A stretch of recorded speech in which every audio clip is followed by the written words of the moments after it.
আসসালামু আলাইকুম। তো সৌদি আরবের রমজান মাসের একটাই সৌন্দর্য এবং সব দিক দিয়েই ভালো কাটে যে রমজান মাসে কাজকর্ম মোটামুটি কম থাকে এবং কি রাত্রের বেলা মানুষে সারা রাত্র একটু ঘোরাফেরা করে বা আনন্দ করে। তবে দিনের বেলা সবাই বেশিরভাগ ঘুমায় সৌদি আরবে, বিশেষ করে যারা সৌদি আছে এরা তো মনে করেন যে দিনের বেলা বাইরেই নেই। আর এখন দেখেন না তোর, এখন রাস্তাঘাট অনেক ফাঁকা, কিন্তু রাত্রের বেলা গাড়ি নিয়ে বার হইলে রাস্তাঘাট প্রচুর জ্যাম থাকে এখন।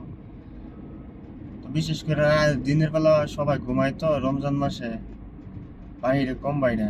এই জন্য তো অবশ্যই যারা যারা ভিডিওটা দেখবেন অবশ্যই লাইক কমেন্ট করে জানাবেন কেমন হয়েছে। ওকে, ভালো থাকবেন সবাই। আসসালামু আলাইকুম।